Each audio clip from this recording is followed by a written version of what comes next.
ಚೆನ್ನಾಗೈತಲ್ವಾ ಇದು? ಇದು ಕಟ್ಟು ಗಜ ಹಾಕಿ ಇಟ್ಟಿದ್ದೀವಿ. ರಾಮ ನವಮಿ ಅಲ್ವಾ, ಅದಕ್ಕೆ ಗುಡ್ಡೆ ಪೂಜೆ ಮಾಡ್ಕೊಬರಕ್ಕೆ ಹೋಗ್ತೀವಿ ಅಂತಲೇ ಹೇಳೋದು. ಸಮಾಧಿ ಪೂಜೆ ಮಾಡ್ಕೊಬರಕ್ಕೆ ಹೋಗುವಾಗ. ಹಾಯ್ ಹಾಯ್, ಎಲ್ರಿಗೂ ನಮಸ್ಕಾರ. ನವೀನ್ ಮಧುಗಿರಿ ಯೂಟ್ಯೂಬ್ ಚಾನಲ್ಗೆ ತಮ್ಮೆಲ್ಲರಿಗೂ ಸ್ವಾಗತ. ಯಾರಾದ್ರೂ ಹೊಸದಾಗಿ ನಮ್ಮ ಯೂಟ್ಯೂಬ್ ಚಾನಲ್ ನ ನೋಡ್ತಾ ಇದ್ರೆ ಸಬ್ಸ್ಕ್ರೈಬ್ ಮಾಡ್ಕೊಳ್ಳಿ. ಫೇಸ್ಬುಕ್ ನಲ್ಲಾದ್ರೆ ಮಾಡಿದೆ ಫಾಲೋ ಮಾಡಿ. ನಮ್ಮ ಶ್ರೀಮತಿ ಅವರು ಅಪರೂಪಕ್ಕೆ ನೋಡ್ರಿ ಸೀರೆ ಉಟ್ಕೊಬಿಟ್ಟಿದ್ದಾರೆ.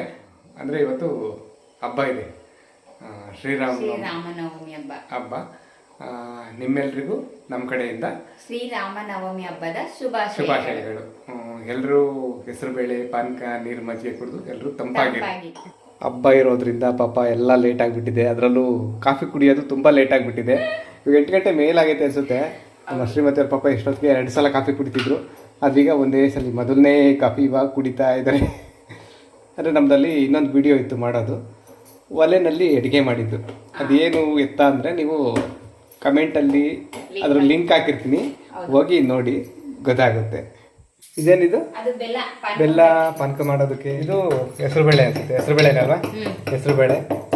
ಇದು ಖಾಲಿ, ಹೌದಾ? ಈಗ ಕುಟಾಣಿನಲ್ಲಿ ಪಾನಕಕ್ಕೆ ನಾವು ಪ್ರತಿ ವರ್ಷ ಜಾಸ್ತಿ ನಿಂಬೆಹಣ್ಣಿನ ಪಾನಕ, ಎಳ್ಳಿಕಾಯಿ ಪಾನಕ, ಬೆಳ್ದಣ್ಣಿನ ಪಾನಕ ಈ ತರ ಮಾಡ್ತಾ ಇದ್ವಿ. ಈ ಸರಿ ಸ್ಪೆಷಲ್, ಮೊದಲನೇ ಸಲ ಅದು. ಹಬ್ಬಕ್ಕೆ ಬೇರೆ ಟೈಮಲ್ಲೆಲ್ಲ ಮಾಡ್ಕೊಂಡು ಕುಡ್ದಿದೀವಿ, ಆದ್ರೆ ಹಬ್ಬಕ್ಕೆ ಅಂತ ಮಾಡ್ತಾ ಇರೋದು ಇದೆ ಫಸ್ಟ್ ಟೈಮ್, ಮೊದಲನೇ ಸರಿ. ವಿಶೇಷವಾದ ಪಾನಕ ಅಂದ್ರೆ ಇದೆ ನೋಡ್ರಿ. ಏನದು? ಕರ್ಬೂಜ. ಕರ್ಬೂಜ ಹಣ್ಣು ಫಸ್ಟ್ ಟೈಮ್ ಇದು ಪಾನಕ ಮಾಡ್ತಿರೋದು ಹಬ್ಬಕ್ಕೆ. ಫಸ್ಟ್ ಟೈಮ್ ಏನಲ್ಲ, ಬೇರೆ ಟೈಮಲ್ಲಿ ಮಾಡಿದೀವಿ, ಹಬ್ಬದ ಟೈಮಲ್ಲಿ ಫಸ್ಟ್ ಟೈಮ್ ಮಾಡ್ತಾ ಇದೀವಿ. ಮೊದಲ ಸಲ.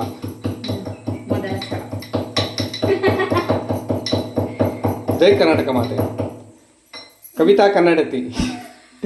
ನಾನು ಹೇಳಿದ್ದೆ ಇವ್ರಿಗೆ, ಇವರು ಬ್ಲಾಗ್ ಶುರು ಮಾಡಬೇಕು ಅಂದಾಗ ಕವಿತಾ ಕನ್ನಡತಿ ಬ್ಲಾಗ್ಸ್ ಅಂತ ಮಾಡೋಣ ಅಂತ. ಇವ್ರು ಒಪ್ಪಲಿಲ್ಲ. ಯಾಕೋ ನನ್ನ ಎಷ್ಟು ಹೆಸರು ಬಂದಿರೋದು ಕನ್ನಡತಿ ಅಂತ, ಆದರೆ ಅಲ್ಲಲ್ಲಿ ಇಂಗ್ಲೀಷ್ ಪದಗಳು ಬರ್ತಿದ್ವು. ಆದರೂ ಬೇರೆಯವ್ರಿಗೆ ಇದು ಮಾಡಿದ್ರೆ ನಮ್ಮದು ಇಂಗ್ಲೀಷ್ ಪದ ಕಡಿಮೆ. ಏನಂದ್ರೆ ಕೆಲವರು ಮಾತ್ಮಾತ್ಕು ಆಕ್ಚುಲಿ, ಸೊ, ನೈಸ್, ಬಟ್ ಆ ತರ ಎಲ್ಲ ಯೂಸ್ ಮಾಡ್ತಾ ಇರ್ತಾರೆ, ಬಳಸ್ತಾ ಇರ್ತಾರೆ, ಹೇಳ್ತಾ ಇರ್ತಾರೆ, ಆ ಥರ ಎಲ್ಲ ಹೇಳ್ತಾ ಇರ್ತಾರೆ. ನಾವು ಅಷ್ಟೊಂದು ಬಳಸಲ್ಲ. ಇದು ಏನಂದ್ರೆ ಆಡೋ ಮಾತಲ್ಲಿ ಬೆರ್ತೋಗಿರೋ ಅಂತ ಕೆಲವೊಂದು ಬರ್ತವೆ. ಅವನು ತಿದ್ಕೊಂಡು ಅಚ್ಚ ಕನ್ನಡದಲ್ಲಿ ಮಾತಾಡೋ ಪ್ರಯತ್ನ ಪಡ್ತಾ ಇದ್ದೀವಿ. ಖಂಡಿತ ಮುಂದಿನ ಭಾಗದಲ್ಲಿ ಸಾಧ್ಯವಾದಷ್ಟು ಕನ್ನಡನೇ ಮಾತಾಡ್ತೀವಿ. ಕರೆಕ್ಟಾಗಿ ಹೇಳಿದ್ನಾ? ಕರೆಕ್ಟ್ ಆಗಲ್ಲ, ಸರಿಯಾಗಿ ಹೇಳಿದೆ.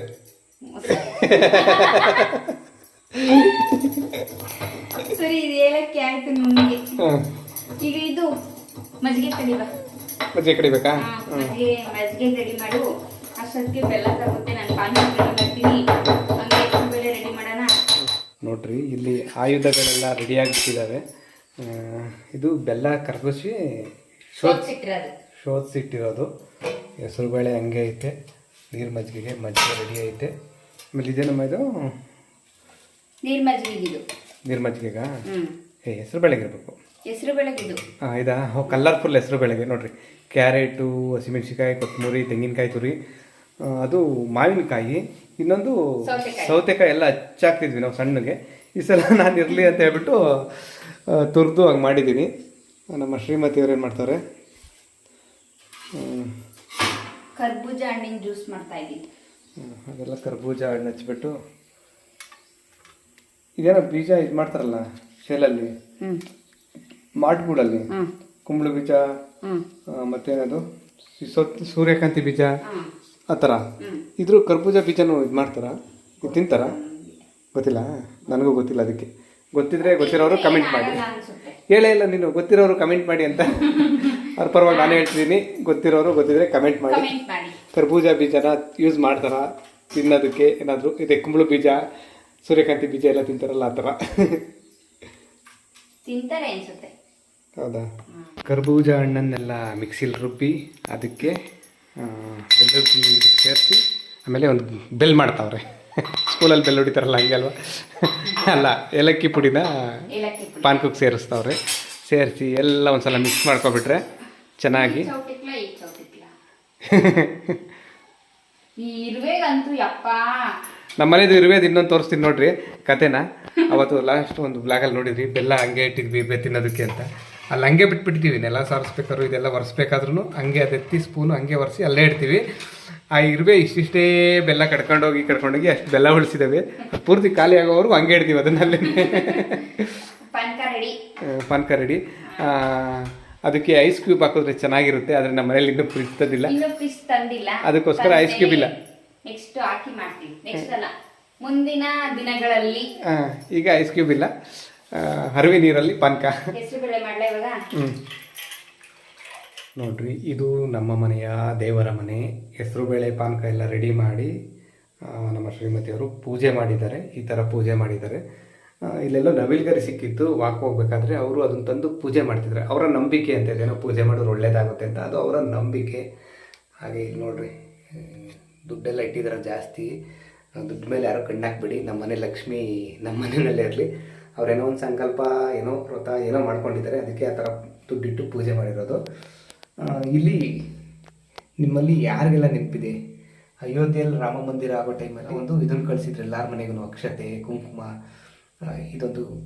ಇದು ಕಳಿಸಿದ್ರು ನೋಡ್ರಿ.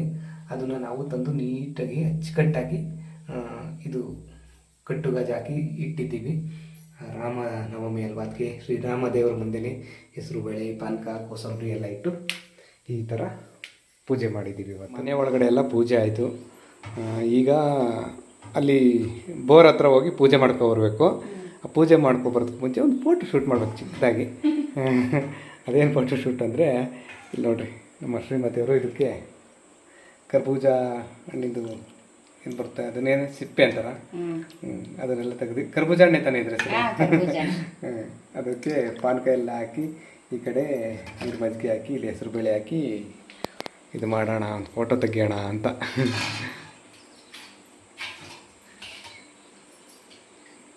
ಚೆನ್ನಾಗೈತಲ್ವಾ ಇದು? ಈಟ್ ರಾಜ ಅಂತ. ಈಟ್ ರಾಜ ಅಂದರೆ ಅದೊಂದು, ಈಟ್ ರಾಜ ಅನ್ನೋದು ಒಂದು ಕಾನ್ಸೆಪ್ಟ್. ಅಂದರೆ ಅವ್ರ ಪರಿಕಲ್ಪನೆ. ಈಟ್ ರಾಜನವರು ಬೆಂಗಳೂರಲ್ಲಿ ಮಾಡಿದ್ದಾರೆ, ಮಲ್ಲೇಶ್ವರಂ ಹತ್ರ ಎಲ್ಲ ನಾನು ಯಾವುದೋ ವಿಡಿಯೋದಲ್ಲಿ ನೋಡಿದೆ. ಅವ್ರು ಅದೇ ಥರ ಇಲ್ಲಿ ಜ್ಯೂಸ್ ಮಾಡ್ತಾರೆ, ಒಂದು ಜ್ಯೂಸ್ ಹಣ್ಣಿನ ಅಂಗಡಿಯನ್ನು ಇಟ್ಟಿದ್ದಾರೆ. ಜ್ಯೂಸ್ ಮಾಡಿದ್ರೆ ಆ ಜ್ಯೂಸು ಸೇಬೆಕಾಯಿ ಅಂತಾರೆ, ಸೀಬೆಕಾಯಿ. ಸೀಬೆಕಾಯಿ, ಆ ಸೀಬೆಕಾಯಿ ಹಣ್ಣಿನ ಜ್ಯೂಸ್ ಮಾಡಿಕೊಟ್ರೆ ಅದ್ರ ಮೇಲ್ಗಡೆ ಸಿಪ್ಪೆ ಇದೇ ಥರ ತೆಗೆದು ಅದರೊಳಗೆ ಜ್ಯೂಸ್ ಹಾಕಿ ಕೊಡೋದು. ಅವರ ಪರಿಕಲ್ಪನೆ ಇದು.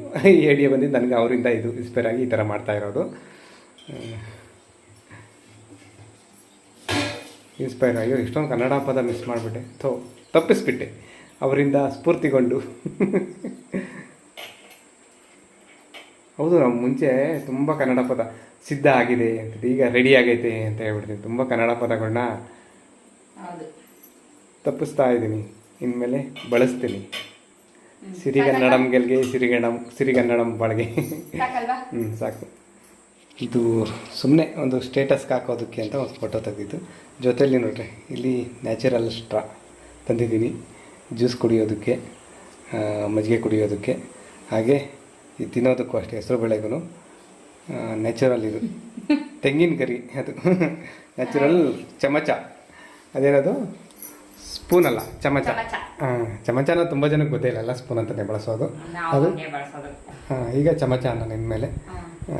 ನಾವು ಯಾರಿಗೂ ಚಮಚ ಅಲ್ಲ, ನಮ್ಮ ಮನೇಲಿ ಚಮಚ ಇದೆ. ಆದರೆ ಇದು ನಾವು ಏನದು ಎಲ್ಲರಿಗೂ ಶುಭಾಶಯ ತಿಳಿಸ್ಬೇಕಲ್ಲ ರಾಮನವಮಿಗೆ.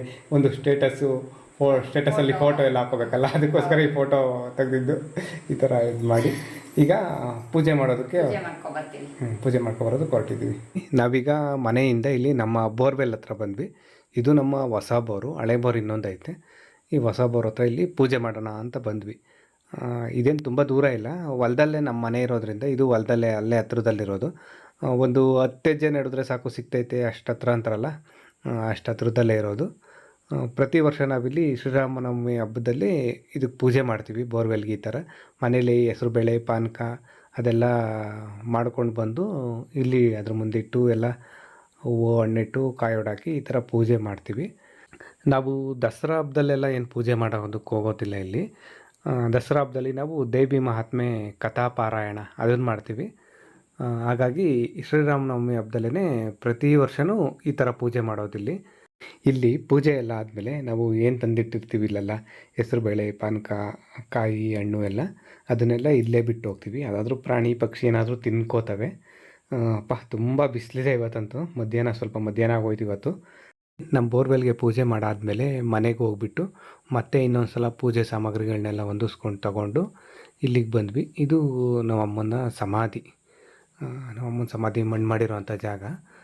ಇಲ್ಲಿಗೂ ಪೂಜೆ ಮಾಡ್ತೀವಿ ಪ್ರತಿ ವರ್ಷ. ಇಲ್ಲೂ ಶ್ರೀರಾಮನವಮಿ ಹಬ್ಬದಲ್ಲೇ ಪೂಜೆ ಮಾಡೋದು, ಸಮಾಧಿ ಪೂಜೆ. ನಮ್ಮೂರ ಕಡೆ ಜಾಸ್ತಿ ಯುಗಾದಿ ಹಬ್ಬದಲ್ಲಿ ಮಾಡ್ತಾರೆ. ಬೆಳಗ್ಗೆ ಹಬ್ಬ ಮಾಡಿ ಯುಗಾದಿ ಹಬ್ಬದ ದಿನ ಸಂಜೆ ಗುಡ್ಡೆ ಪೂಜೆ ಮಾಡೋದಕ್ಕೆ ಹೋಗ್ತಾರೆ. ಗುಡ್ಡೆ ಪೂಜೆ ಅಂದರೆ ಸಮಾಧಿ, ಅದನ್ನು ನಮ್ಮ ಕಡೆ ಗುಡ್ಡೆ ಅಂತಾರೆ. ಗುಡ್ಡೆ ಪೂಜೆ ಮಾಡ್ಕೊಬರೋಕ್ಕೆ ಹೋಗ್ತೀವಿ ಅಂತಲೇ ಹೇಳೋದು. ಸಮಾಧಿ ಪೂಜೆ ಮಾಡ್ಕೊಬರೋಕ್ಕೆ ಹೋಗುವಾಗ ಈ ಥರ ಯುಗಾದಿ ಹಬ್ಬದಲ್ಲಿ ಮಾಡ್ತಾರೆ. ಆದರೆ ನಾವು ಶ್ರೀರಾಮನವಮಿ ಹಬ್ಬದಲ್ಲೇ ಮಾಡ್ಕೊಬಂದಿದ್ದೀವಿ ಮೊದಲಿಂದನೂ.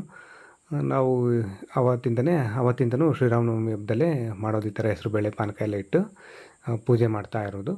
ಆಮೇಲೆ ಇಲ್ಲಿ ಸಮಾಧಿ ಕಟ್ಟಿಸಿಲ್ಲ. ಸಮಾಧಿ ಯಾಕೆ ಕಟ್ಟಿಸಿಲ್ಲ ಅಂತ ನೀವು ಅಂದ್ಕೋಬೋದು. ನಾವಾಗ ಆ ಟೈಮಲ್ಲಿ ಕಟ್ಸೋಕ್ಕಾಗಲಿಲ್ಲ. 1 ವರ್ಷದಲ್ಲಿ ಒಳಗಡೆ ಏನೋ ಕಟ್ಟಿಸ್ಬೇಕಿತ್ತಂತೆ. ಅದಾದಮೇಲೆ 3 ವರ್ಷ ಈ ಥರ ಏನೋ ಇರುತ್ತಂತೆ. ಆ ವರ್ಷ ಅಷ್ಟು ವರ್ಷ ತುಂಬಿದ್ಮೇಲೆ ಕಟ್ಟಿಸ್ಬೇಕು ಅಂತೇನೇನೋ. ಆಗ ನಾವು ಕಟ್ಟಿಸಿರಲಿಲ್ಲ. ಆಮೇಲೆ ಕಟ್ಸೋಣ ಅಂತ ನೋಡಿದ್ವಿ. ಇಷ್ಟು ವರ್ಷ ಆದಮೇಲೆ ಕಟ್ಟಿಸ್ಬೇಕು ಅಂತ ಯಾರ್ಯಾರೋ ಹೇಳಿದ್ರು. ಆಮೇಲೆ ಮತ್ತೆ ಒಂದು ಸಸಿ ಬೆಳೆಸ್ಬೇಕು, ಸಮಾಧಿ ಕಟ್ಟೋದು ಬೇಡ, ಒಂದು ಮರ ಬೆಳೆಸ್ಬೇಕು, ಗಿಡ ಬೆಳೆಸ್ಬೇಕು ಅಂತ ಅಂದ್ಕೊಂಡೆ ಸಮಾಧಿ ಇರೋ ಜಾಗದಲ್ಲಿ. ಅದಕ್ಕೋಸ್ಕರ ಒಂದು 5-6 ವರ್ಷದಿಂದ ಒಂದು ಇದನ್ನು ತಂದಿಟ್ಟಿದ್ದೆ, ಸಂಪಿಗೆ ಸಸಿನ ತಂದಿಟ್ಟೆ. ಯಾಕೋ ಅದು ಚೆನ್ನಾಗಿ ಬೆಳೀಲಿಲ್ಲ, ಒಣಗೋಯ್ತು ಸ್ವಲ್ಪ. ಮತ್ತೆ ಇನ್ನೊಂದು ಸಸಿ ಯಾವುದಾದ್ರೂ ಚೆನ್ನಾಗಿರೋ ತಂದಿಡಬೇಕು ಅಂದ್ಕೊಂಡಿದ್ದೀನಿ. ಅವತ್ತಿಂದ ಅಂದ್ಕೋತಾನೆ ಇದ್ದೀನಿ. ಈ ವರ್ಷ ಮಳೆಗಾಲದಲ್ಲಿ ಚೆನ್ನಾಗಿರೋದೊಂದು ಸಂಪಿಗೆ ಸಸಿ ತಂದಿಡಬೇಕು, ಒಂದು ಸಂಪಿಗೆ ಮರ ಬೆಳೆಸ್ಬೇಕು ಅಂತ ನಂಗೆ ತುಂಬ ಆಸೆ. ಈ ಸಮಾಧಿ ನೋಡಿದಾಗ ನನಗೆ ದುನಿಯಾ ಸಿನಿಮಾ ನೆನಪಾಗುತ್ತೆ. ದುನಿಯಾ ಸಿನಿಮಾದಲ್ಲೂ ಆ ಸಿನಿಮಾ ಹೀರೋ ಅವ್ರ ಅಮ್ಮಂಗೆ ಸಮಾಧಿ ಕಟ್ಟಿಸ್ಬೇಕು ಅಂತ ಇರ್ತಾನಲ್ಲ, ಅದು ನೆನಪಾಗುತ್ತೆ. ಇನ್ನೂ ಒಂದೇನೆಂದರೆ, ನಾನು ನಮ್ಮಮ್ಮ ಜೊತೇಲಿ ನೋಡಿದ್ದಂಥ ಸಿನಿಮಾ ಅದು ದುನಿಯಾ. ನಮ್ಮಮ್ಮನ್ನ ಮುಂಗಾರು ಮಳೆ ಫಿಲಮ್ಗೆ ಕರ್ಕೊಂಡೋಗ್ಬೇಕು ಅಂತೇಳಿ ಕರ್ಕೊಂಡು ಹೋಗಿದ್ದಿದ್ದು. ನಾನು ಬೆಂಗಳೂರಲ್ಲಿದ್ದೆ ಆಗ ಒಂದಷ್ಟು ವರ್ಷ. ನಮ್ಮ ರಿಲೇಟಿವ್ಸ್ ಮನೇಲಿದ್ದೆ ಅಲ್ಲಿ. ನಮ್ಮ ನೆಂಟರು ಮನೇಲಿದ್ದಾಗ ನಮ್ಮಮ್ಮ ಬಂದಿದ್ರೇನೋ ಹಬ್ಬಕ್ಕೆ ಅಂತ ಬಂದಿದ್ದರು. ಆವಾಗ ಪಿಕ್ಚರ್ ಕರ್ಕೊಂಡೋಗ್ತೀನಿ ಅಂತ ಹೇಳ್ಬಿಟ್ಟು ಕರ್ಕೊಂಡೋಗಿದ್ದೆ. ಪೀಣ್ಯ ಭಾರತಿ ಥಿಯೇಟ್ರಲ್ಲಿ, ಈಗಲೂ ಚೆನ್ನಾಗಿ ನೆನಪಿದೆ. ಮುಂಗಾರು ಮಳೆಗೆ ಅಂತ ಕರ್ಕೊಂಡೋಗಿದ್ದೆ. ಆದರೆ ಮಾರ್ನಿಂಗ್ ಶೋ ದುನಿಯಾ ಹಾಕಿದ್ರು ನಾವು ಹೋದಾಗ. ನಾವು ಬೆಳಗ್ಗೆ ಹೋಗಿದ್ದಿದ್ದು. ಮ್ಯಾಟ್ನಿ ಶೋಯಿಂದ ಏನೋ ಮುಂಗಾರು ಮಳೆ ಏನೋ ಹಾಕಿದ್ರು. ಸರಿ, ಹೇಗೂ ಬಂದಿದ್ದೀವಿ ಅಂತೇಳಿ ಆ ಸಿನಿಮಾಕ್ಕೆ ಹೋದ್ವಿ. ಆ ಸಿನಿಮಾ ನೋಡಿದ್ವಿ. ಅದರಲ್ಲೂ ತಾಯಿ ಸೆಂಟಿಮೆಂಟು ಎಲ್ಲ ಐತೆ. ಅದೇ ಸಮಾಧಿದು ಏನೇನೋ ಬರುತ್ತೆ ಒಂದಷ್ಟು ವಿಷಯಗಳು. ಅದೆಲ್ಲ ತುಂಬ ನೆನಪಾಗುತ್ತೆ, ಒಂಥರ ಫೀಲ್ ಆಗುತ್ತೆ. ಅದು ಏನು ಹೇಳಬೇಕು ಗೊತ್ತಾಗ್ತಾ ಇಲ್ಲ ನನಗೆ. ಜಾಸ್ತಿ ಏನು ಮಾತಾಡೋಕ್ಕಾಗ್ತಿಲ್ಲ. ಸದ್ಯಕ್ಕೆ ಇವತ್ತಿನ ವ್ಲಾಗ್ನ ಇಲ್ಲಿಗೆ ಮುಗಿಸಿ ಮತ್ತೊಂದು ವ್ಲಾಗಲ್ಲಿ ಸಿಗೋಣ. ಎಲ್ರಿಗೂ ಒಳ್ಳೆಯದಾಗಲಿ.